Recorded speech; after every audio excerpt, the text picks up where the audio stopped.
여러분들은 솔개의 생애를 아십니까? 솔개, 하늘을 날아다니는 솔개 말입니다. 솔개는 다른 새에 비해서 수명이 매우 길어가지고 보통 한 70년에서 80년을 사는 장수하는 새라고 합니다. 그러나 실제로는 약 40년밖에 살지 못한다고 합니다. 이를테면 솔개는 약 40년 정도를 살다 보면 부리는 길게 자라가지고 구부러지고요. 깃털은 두껍게 자라서 날개가 너무 무거워서 하늘을 날아오르기도 힘들어지고 발톱은 노화되어 사냥감을 잡아챌 수가 없게 되어서 그 결과 이대로 가만두게 되면은 40년을 넘기지 못한 채 죽는다고 합니다. 그 결과 이 시점에서 솔개는 매우 중요한 결심을 하게 되는데, 이를테면 뼈를 깎는 자기 수행을 통해서 새롭게 거듭날 것인지 아니면 이대로 주저앉아서 죽음을 기다릴지를 결정을 한다고 합니다. 그리하여 새롭게 거듭나기로 결정한 솔개는 먼저 산 정상으로 높이 올라가서 그곳에다가 둥지를 틀고요. 고통스러운 수행을 그때부터 시작을 하는데, 우선은 자기의 부리로 바위를 사정없이 쪼아서 부리를 깨뜨려 빠지게 한다고 합니다. 그래야 빠진 부리가 다시 나기 시작하면은 이번에는 새롭게 돋아난 부리로 무뎌진 발톱을 사정없이 전부 쪼아서 뽑아낸다고 합니다. 발톱을 뽑아낸 다음에는 새롭게 발톱이 나기 시작하면은 이번에는 두껍게 자란 자기의 날개를 깃털을 전부 뽑아낸다는 겁니다. 그래야 이런 과정을 통해서 약 6개월, 반년 정도가 지나게 되면은 새 깃털이 나게 되어서 전혀 새로운 모습으로 거듭나는 그야말로 환골탈태를 경험하게 되는데, 이렇게 해서 환골탈태한 솔개는 그 이후에 또다시 천궁을 날아다니면서 30년을 더 산다고 합니다. 여러분, 뭔가 좀 이 이야기를 들으면서 여러분 도전이 되지 않으시는지요? 이런 하찮은 미물도 거듭남을 위해서 뼈를 깎는 그런 아픔을 통한 환골탈태의 과정을 거치는데, 하물며 하늘과 땅의 모든 권세를 가지신 하나님의 자녀들이라고 할 수 있는 우리가 영원한 천국을 얻기 위해서, 하나님의 나라를 이 땅 가운데 강력하게 만들어가기 위해서 거듭남을 위한 결단을 내리지 않아서야 되겠느냐 말입니다. 왜냐하면 우리 주님께서는 말씀하셨거든요. 사람이 물과 성령으로 거듭나지 아니하면 하나님의 나라에 들어갈 수 있다고요, 없다고요? 하나님의 나라에 들어갈 수 없다, 이렇게도 말씀을 하셨고요. 또 로마서 8장에서도 우리 주님은 강력하게 말씀을 하셨습니다마는 육의 사람은 하나님의 사람이 될 수가 없고, 심지어 하나님의 원수가 될 뿐만이 아니라 결국은 하나님의 나라를 유업으로 받지 못한다고 말씀하셨기 때문입니다. 한마디로 물과 성령으로 거듭난 사람만이 진짜 그리스도인이고, 물과 성령으로 거듭난 사람만이 장차 우리 주님께서 예비하신 영원한 천국에 들어간다는 말씀입니다. 그런 차원에서 우리 주님께서는 우리의 거듭남을 위해서 오늘 강력하게 주문하시는 말씀이 있습니다. 우선은 오늘 본문 49절 말씀에 의하면 주님은 이렇게 도전합니다. 내가 불을 땅에 던지러 왔노니 이 불이 이미 붙었으면 내가 무엇을 원하리요?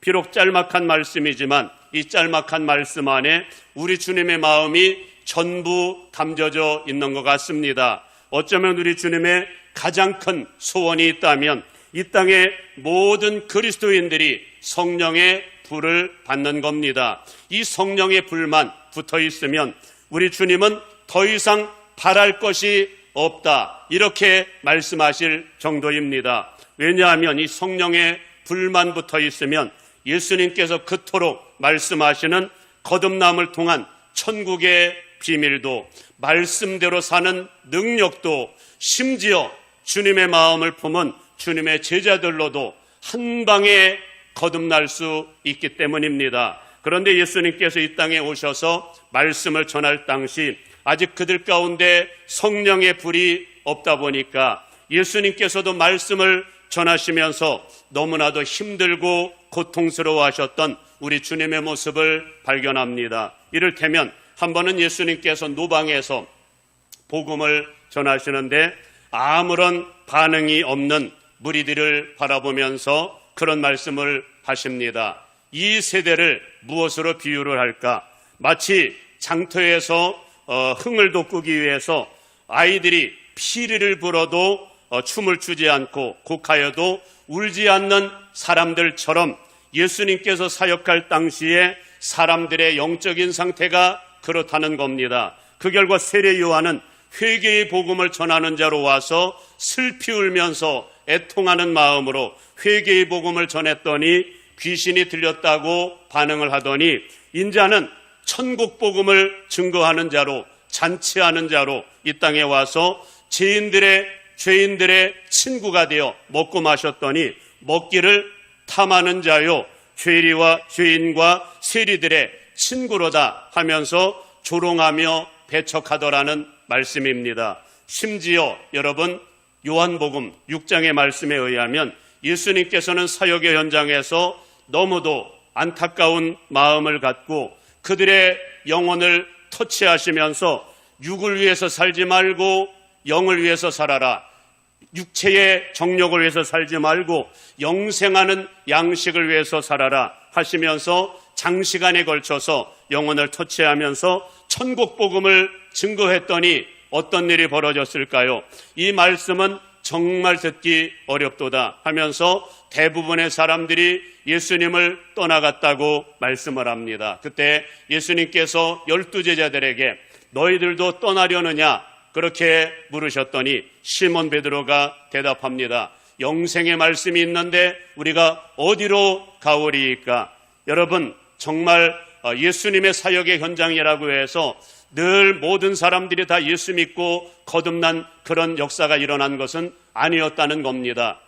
그러다 보니 사실 예수님께서도 말씀을 전하시면서 늘 마음에 고충을 느끼셨음을 발견합니다. 그리고 주님은 이렇게 성도들이 말씀을 들어도 반응하지 아니하고 변화되지 않는 가장 큰 원인으로 그들 가운데 아직 성령의 불이 없다는 것을 너무나 잘 알고 계신 겁니다. 그래서 우리 주님은 지금 너무나도 안타까운 마음으로 선포하고 있는 겁니다. 내가 불을 땅에 던지러 왔노니 이 불이, 이 성령의 불이 이미 붙었다면 내가 무엇을 더 원하겠느냐? 이 주님의 마음이 저와 여러분들에게도 전달되어져서 바라기는 우리 주님의 가장 큰 소원인 성령의 불을 받기를 주님의 이름으로 축복합니다. 우리 한번 옆에 계신 분들에게 인사를 나누는데 성령의 불을 받읍시다. 성령의 불을 받아야만 삽니다. 시작. 성령의 불을 받읍시다. 성령의 불을 받아야만 삽니다. 할렐루야. 그 결과 이제 때가 되어 예수님께서 이 땅의 사역을 마감하시고 하늘로 승천하시면서 마지막으로 우리 주님께서 신신당부하신 말씀이 있었으니 그것이 뭐였을까요? 그것은 바로 성령을 받으라는 겁니다. 예수님께서 이 땅에 계실 때는 성령을 우리 주님께서 보내주시지 않으시지만 내가 올라가게 되면 아버지께서 보혜사 성령을 너희에게 보내줄 거다 이런 말씀을 하시는 겁니다. 다른 말씀으로 다른 표현으로 이런 메시지를 증거하시는 겁니다. 우리 주님의 최종 메시지이면서 가장 강력한 중대한 메시지로 주시는 말씀이 성령으로 충만함을 입으라, 성령을 받으라는 겁니다. 사도행전 1장은 이 말씀을 이렇게 도전하죠. 사도와 같이 모이사 분부하여 이르시되 너희는 예루살렘을 떠나지 말고 내게 들은 바 아버지의 약속하신 것을 기다리라. 요한은 물로 세례를 베풀었으나 너희는 몇 날이 못되어 성령으로 세례를 받으리라. 오직 성령이 너희에게 임하시면 너희가 권능을 받고 예루살렘과 온 유대와 사마리아와 땅끝까지 이르러 내 증인이 되리라. 할렐루야. 사랑하는 여러분, 바라기는 저는 이 주님의 마음이 느껴지길 바라고, 다른 명령에는 불순종했어도 성령의 불을 받으라는 우리 주님의 마지막 명령에는 순종할 수 있기를 바랍니다. 왜냐하면 이 말씀 안에 우리의 거듭남도 있고요, 말씀대로 사는 능력도 있고요, 능력 전도자로 거듭나는 역사도 있고요, 가장 중요한 건 영원한 천국도 이 말씀 안에 전부 담겨져 있기 때문입니다. 그리고 이제 두 번째로 우리의 거듭남을 위해서 주님께서 강력하게 주문하시는 말씀이 있습니다. 그것은 바로 오늘 본문 51절 말씀입니다. 오늘 본문 51절에 의하면 주님은 이렇게 도전합니다. 내가 세상에 화평을 주려고 온 줄로 아느냐? 내가 너에게 오노니 아니라 도리어 분쟁하게 하려 함이로라. 이 말씀과 동일한 말씀이 기록되고 있는 마태복음 10장 34절에서는 이렇게 말씀합니다. 내가 세상에 화평을 주러 온 줄로 생각지 말라. 화평이 아니요 검을 주러 왔노라. 뭐를 주러 왔다고요? 검을 주러 왔노라. 이렇게 말씀합니다. 여러분들은 이 말씀을 어떤 말씀으로 듣고 계십니까? 여러분들은 평화를 원하십니까? 아니면 분쟁을 원하십니까? 아마도 이 땅의 모든 사람들은 전부 다 평화를 원하지 분쟁을 원하는 사람은 아무도 없을 겁니다. 그리고 실제로 예수님께서 이 땅에 오신 목적도 하나님과 끊어진 관계를 회복시키시기 위한, 여러분, 평화의 왕으로 이 땅에 오셨을 뿐만이 아니라 우리 주님의 가장 큰 소원은 그동안 이 땅에 왕노릇하던 어둠의 영 마귀를 전부 몰아내고 주님께서 강력하게 통치하시는 하나님의 나라, 평화의 나라를 만드시기 위해서 오셨거든요. 할렐루야.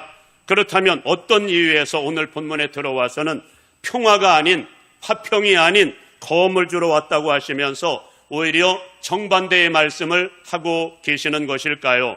이유가 도대체 무엇일까요? 사실 우리 주님께서 꿈꾸시고 우리 주님께서 만들어 가시는 하나님의 나라, 평화의 나라는 이 땅의 나라가 무너져야만 세워지는 나라이기 때문입니다. 우리의 마음속에 임하는 하나님의 나라도 그렇습니다. 그저 사람들이 생각하는 이 땅에서 평안하고 호의호시 하면서 사는 그런 나라가 아닙니다. 오직 주님께서 우리 안에 강력하게 임재하셔서 우리 안에 하나님의 통치를 거부하는 죄와 세상과 어둠의 영들에게 지배받던 영역들이 전부 죽고 주님께서 완전히 주장하시고 통치하시는 그런 하나님의 사람들, 그런 나라를 만드시는 것이 주님의 관심사이고 소원이기 때문입니다. 그러기에 우리 주님의 말씀은 이런 하나님의 나라를 만들어가기 위해서는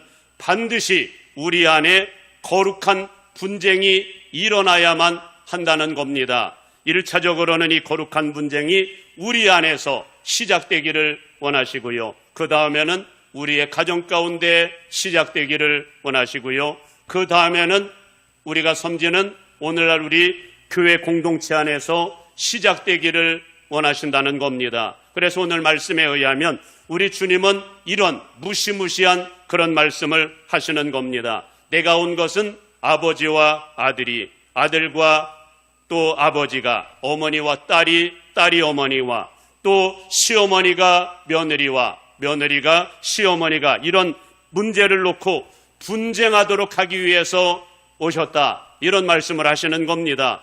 아니, 하나님의 말씀이 들어갔는데 아무런 반응이 없다는 것은 그 영혼이 병들거나 죽은 사람이 아니고서는 있을 수 없는 일어나는 겁니다. 아니, 우리의 영혼이 죽고 사는 복음이, 천국 복음이 들어갔는데 어찌 아무런 반응이 일어나지 않을 수 있겠느냐는 말입니다. 그래서 우리 주님의 말씀은 천국 복음이 들어간 사람들의 심령 속에는 반드시 우리의 영과 육 사이에서 심각한 영적 싸움과 갈등이 일어날 수밖에 없고, 또 천국 복음이 들어간 가정들 속에는 반드시 말씀대로 살고자 하는 사람과 그렇지 않은 사람들 사이에서 영적인 분쟁이 일어날 수밖에 없다는 게 주님의 말씀입니다. 그런 차원에서 우리 주님은 우리 안에서 또 우리 가정에서 우리 교회 가운데에서 이런 영적인 싸움이 일어나기를 원하신다, 이 말씀을 하기를 원하십니다. 그리고 이런 영적 갈등과 분쟁이 있다는 것은 그 교회가, 그 가정이 살아있기 때문이라는 말씀입니다. 성령께서 일하고 계시다는 그런 말씀입니다. 정말 그렇습니다. 교회가 예수님과 상관없이 복음 아닌 그런 세속적인 말씀만 전한다면 하나님도 그 교회에 더 이상 매력을 느끼지 못하셔서 더 이상 함께하지 않으실 겁니다. 하나님과 상관이 없다면 영혼들이 구원받지 못하는 공동체이니 마귀가 그 교회에 강력하게 역사할까요? 마귀도 더 이상 역사하지 않습니다. 이유는 가만히 내버려도 앞으로 자기의 사람들이 될 것을 알고 있기 때문입니다. 그래서 우리가 하나님의 말씀을 버리면 하나님도 등을 돌리시지만 마귀도 등을 돌린다는 사실 여러분 아십니까? 저는 여러분들이 마귀조차도 등을 돌리는 그런 사람이 되지 않기를 간절히 바랍니다.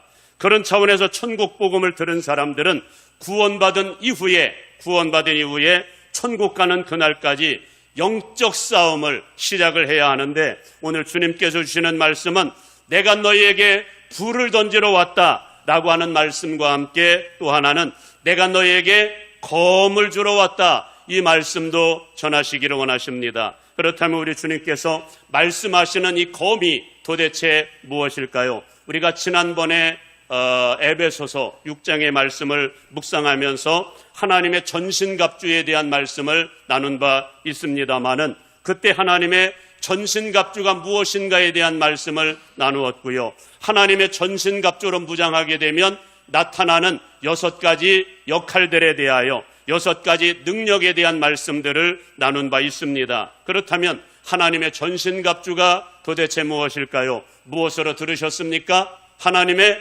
말씀, 하나님의 전신갑주는 하나님의 말씀입니다. 특히 우리가 하나님의 말씀으로 무장하게 되면 하나님의 말씀이 우리를 하나님의 사람으로 만들어가기 위한 6가지 역할들을 감당을 하는데, 그 중에 하나가 성령의 검의 역할을 한다는 사실을 여러분들은 들으셨을 겁니다. 정말 그렇습니다. 하나님의 말씀을 잘 갖고 닦으면 이 하나님의 말씀이 마귀로부터 보호해주는 방패의 역할도 감당하지만 또 하나는 공격형 무기도 된다는 겁니다. 그래서 성령의 임재 가운데 증거되는 메시지 앞에서는 귀신들이 막 고함 지르며 떠나가는 역사들이 일어납니다. 진짜 성령의 능력으로 무장된 채로 하나님의 말씀, 복음의 말씀이 그대로 증거되는 순간 귀신들이 떠나가는 역사들이 일어나고요. 어둠의 영들에게 매여 있었던 사람들이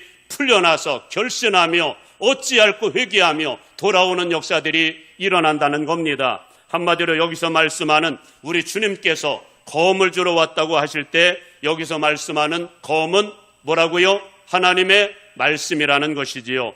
여러분들은 하나님의 말씀이 검의 역할, 잘라내는 검의 역할을 한다는 사실을 여러분 아십니까? 히브리서 4장 12절 말씀에 의하면 하나님의 말씀의 능력을 이렇게 말씀을 하죠. 하나님의 말씀은 살았고 운동력이 있어 좌우에 날선 어떤 검보다도 예리하여 혼과 영과 및 관절과 골수를 찔러 쪼개기까지 하며 또 마음의 생각과 뜻을 감찰하나니. 여러분, 이 말씀에 의하면 하나님의 말씀이 1차적으로는 우리의 영혼을 거듭나게 하는 차원에서 검의 역할을 한다는 겁니다.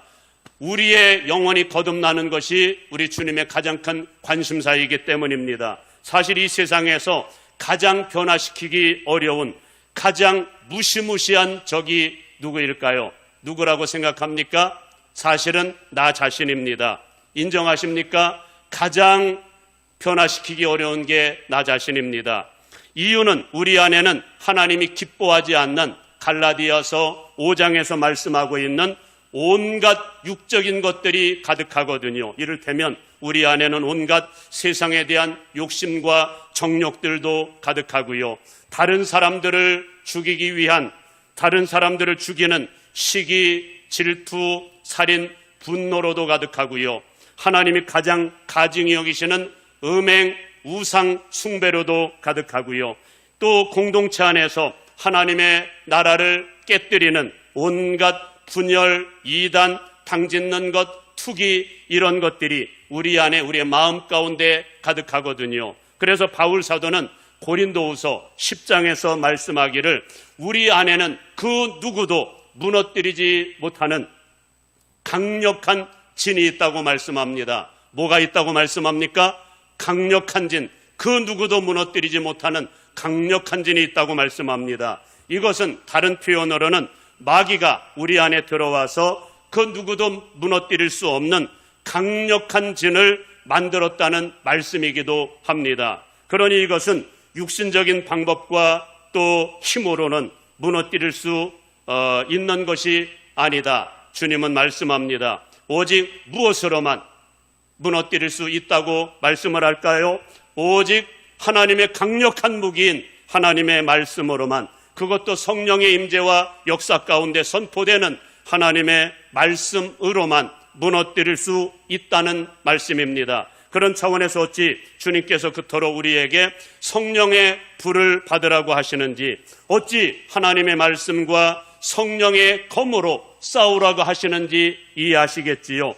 그러나 우리 주님께서 이 말씀을 전하시면서 마지막으로 깨달아 알기를 원하시는 말씀이 있습니다. 우리가 성령을 따라, 말씀을 따라 영적 싸움을 시작할 땐 반드시 성령께서 강력하게 임재하시고 역사하지만 마귀의 역사도 강력하게 일어난다는 겁니다. 우리가 말씀을 들었어도 아무런 결단이 없으면 하나님도 일하지 않지만 마귀도 역사하지 않습니다. 우리가 하나님의 말씀이 아닌 다른 복음, 기복신앙이라든가 거짓 복음을 증거하게 되면 우선은 하나님이 기뻐하지 않으시니 하나님의 임재와 역사도 없지만 마귀의 역사도 없다는 겁니다. 그러나 여러분, 이것은 위장된 거짓 평화에 불과합니다. 그러나 우리가 성령을 받아가지고 주님의 마음을 가지고 오직 하나님의 말씀만을 전하기로 작정하는 순간, 우리가 마음을 작정해서 하나님의 말씀대로 살기로 작정하는 순간, 우리가 성령의 임재와 역사를 위하여 우리의 삶을 기도의 제물로, 말씀의 제물로, 지난번에 나누었던 기도의 제물로 하나님 앞에 올려드리기로 작정하는 순간, 그때부터 성령께서도 강력하게 역사하시지만 마귀도 강력하게 역사한다는 겁니다. 왜 그럴까요? 여러분, 죽었던 영혼을 살리는 일이고 자기 백성들을 빼앗아가는 일이니 어찌 마귀가 가만히 있을 수 있겠습니까? 그래서 여러분들도 잘 아시지만 언제나 성령의 강력한 임재와 역사가 있는 곳, 하나님의 말씀이, 복음의 말씀이 강력하게 선포되는 곳에는 마귀의 저항들이 있을까요? 없을까요? 조용한 교회는 마귀의 역사가 없습니다. 그러나 막 강력한 성령운동이 일어나려고 하는 그런 교회들 가운데서는 강력한 마귀의 저항들이 있다는 겁니다. 여러분, 초대 예루살렘 교회도 그랬지요. 오순절에 성령을 받아가지고 성령의 능력을 통해서 막 강력하게 기도하고 강력하게 복음을 증거하며 하나님의 나라를 만들어가다 보니 세상이 떠들썩합니다. 마귀가 그냥 내버려두지 않습니다. 세상으로 하여금, 공영원들로 하여금 적극적으로 저항하게 만들어서 교회 가운데 큰 어려움도 경험하는 것들을 봅니다. 또 하나님의 말씀으로 무장된 최고의 사도가 있었다면 누구일까요? 바울 사도입니다. 그 결과 이 바울 사도가 들어가는 모든 곳에는 언제나 세상이 막 떠들썩하기 시작합니다. 이유는 바울 사도는 언제나 성령의 능력으로 무장되어서 다른 복음 전하지 않습니다. 오직 예수 그리스도의 생명의 복음만을 증거하다 보니까 사역의 현장에서 막 귀신이 떠나가고 병든 자들이 일어나면서 막 죽었던 영혼들이 주님 앞에 돌아오고 구원받는 역사들이 일어났기 때문입니다. 그 결과 이를 저지하기 위한 마귀의 강력한 역사가 시작되지만 그러나 놀라운 사실은 언제나 이러한 마귀의 역사는 바울 사도로 하여금 더 성령 충만하게 만듭니다. 왜냐하면 기도하게 만들어서 성령의 능력으로 충만한 하나님의 사람을 만들고요. 또 이 과정 가운데 주님 앞에 돌아오는 온 성도들 또한 성령의 불덩이로 전부 만들어버려서 오히려 마귀의 역사가 하나님의 거룩한 부흥의 역사를 만들더라라고 하는 겁니다. 그래서 여러분, 하나님의 거룩한 역사를 위해서 성령 역사를 보면 마귀도 하나님의 도구로 쓰고 있음을 봅니다. 물론 안 좋은 방법으로 그렇게 역사하지만 결과적으로는 하나님의 부흥으로 가게 만든다는 말씀이지요. 그런 차원에서 하나님은 그런 말씀을 오늘 주시기 원하십니다. 말씀대로 살고자 하는 곳에는 언제나 마귀의 강력한 역사도 있지만 성령의 역사는 더 강력하다, 이 말씀을 전하길 원하시고요. 마귀는 하나님의 부흥을 위해서 남겨둔 존재들이다, 이 말씀을 전하기 원하십니다. 여러분, 출애굽기 3장부터 14장까지의 말씀에 의하면 여러분들이 잘 아시는 출애굽의 역사가 기록되어 있습니다. 여러분들은 출애굽기의 역사를 보시면서 무엇을 발견하십니까? 저는 하나님과 마귀 사이에서의 영적인 치열한 전투를 발견합니다. 사실 모세가 등장하기 이전에는 이스라엘 백성들 가운데 비록 노예 신분이기는 하지만 평안함이 있었습니다. 이유는 비록 노예 신분이지만 애굽 왕 바로를 향해서 저항하지 않았기 때문입니다. 그러다가 엄청난 싸움을 일으키는 사람이 등장합니다. 누구일까요? 싸움을 일으키는 사람, 모세가 등장하지요. 어느 날 하나님께서 모세를 하나님의 산 호렙산으로 부르시더니 하나님께서는 그곳에서 모세에게 불 가운데 나타나신 겁니다. 다른 표현으로는 모세에게 성령의 불을 붙여주신 겁니다. 그러더니 하나님께서는 엄청난 말씀을 선포하시는 겁니다. 우선은 모세에게 나타나신 분이 여호와 하나님이시라는 것과 연이어 모세를 통해서 이루실 하나님의 놀라운 계획, 비전을 선포하시는데 그런 말씀을 선포하시는 겁니다. 그동안 내가 이스라엘 백성들의 부르짖음을 내가 들었고, 그래야 이제 내가 너를 통하여 출애굽의 역사를 만들 것과 그 전에 아브람과 이삭과 야곱에게 약속하셨던 젖과 꿀이 흐르는 가나안 땅으로 너희들을 인도할 것이라는 그런 말씀입니다. 그러면서 네가 할 일은 내가 네게 말씀을 줄 것인데 그날 주시는 말씀, 내 백성들을 보내라, 내 백성을 보내라, 그들이 광야에서 나를 섬길 것이라, 이 말씀을 이스라엘 백성들에게 그리고 또 바로에게 가서 강력하게 전하라는 겁니다. 그러면서 말씀을 듣지 않을 땐 하나님께서 너희들 가운데 이러이러한 재앙으로 심판하실 것을 증거하라는 겁니다. 그 결과 모세가 하나님의 말씀을 받아가지고 백성들을 향해서 바로를 향해서 증거했더니 어떤 일이 벌어졌을까요? 물론 이스라엘 백성들은 하나님께서 이제서야 우리를 돌아보셨다, 그렇게 생각을 하면서 기뻐하지만 바로의 마음은 어찌 되었을까요? 더 강팍해지기 시작해서 하나님의 백성들을 보내지 않을 뿐만이 아니라 온갖 학대와 고역을 시키기 시작합니다. 그러자 이스라엘 백성들의 마음도 전부 돌아서서 모세를 지지했던 백성들이 전부 마음을 돌려서 모세를 원망하기 시작한 겁니다. 상황이 더 좋아졌습니까? 안 좋아졌습니까? 상황이 더 안 좋아진 겁니다. 그 결과 나중에는 모세조차도 낙심과 절망 가운데 빠져서 하나님께 돌아와서 온갖 탄식으로 하소연을 하는데 이렇게 하소연을 하지요. 어찌하여 하나님 나를 보내가지고 이 백성으로 하여금 학대를 당하게 하시나이까?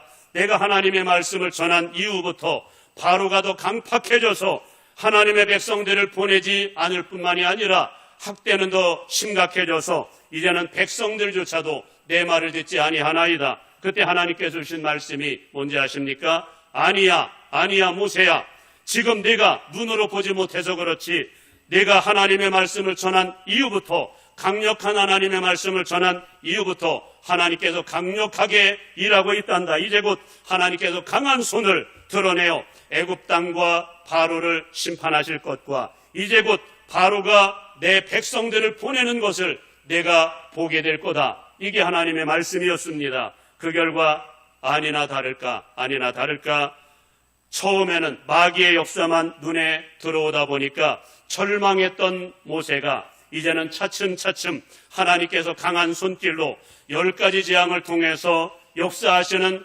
강력한 모습을 보면서 위로와 격려를 얻을 뿐만이 아니라 더 적극적으로, 처음에는 소극적으로 명령에 순종했던 모세가 나중에는 적극적으로 하나님의 말씀을 외쳤더니 하나님께서 정말 약속하셨던 출애굽의 놀라운 역사를 이루어내셨다라고 하는 말씀입니다. 여러분, 이 말씀을 통해서 하나님께서 무엇을 말씀하시려고 하시는지 아시겠지요? 여러분, 우리가 하나님의 말씀을 따라 성령을 따라 사역하게 되면 하나님께서는 강력하게 역사하신다, 이 말씀을 하시는 겁니다. 그러나 반대로 마귀도 공격을 받다 보니까 가만히 있지 않는다는 겁니다. 강력한 저항을 하게 된다는 겁니다. 마귀들도 자기의 입지가 흔들리는 순간 저항을 시작을 하는데, 그러다 보니 언제나 하나님의 말씀대로 사역하는 사역의 현장에서는 영적 싸움이라고 하는 게 불가피하게 일어난다, 이 말씀을 하시는 겁니다. 그러나 여러분, 낙심하지 말 것은 하나님은 더 강력하게 역사하신다는 것과 하나님은 언제나 이런 방법을 통해서만 영혼들을 거듭나게 만드시고 하나님의 거룩한 부흥을 만드신다라고 하는 겁니다. 그러니 하나님 나라 사역에 마귀가 없어도 될까요? 있어야 될까요? 있어야 한다는 겁니다. 마귀의 공격이 있어야 교회가 결속하고 기도하고 성령운동이 일어나고 어둠의 영들을 물리치면서 하나님의 거룩한 부흥과 하나님의 거룩한 구원 역사들이 교회 가운데 일어나기 때문이라는 말씀입니다. 바라기는 이와 같은 하나님의 거룩한 부흥이 가장 먼저는 저와 여러분의 심령 가운데 일어나기를 바라고요. 여러분의 가정 가운데 일어나기를 바라고요. 또한 우리 교회 공동체 가운데 강력하게 일어나기를 주님의 이름으로 축원합니다.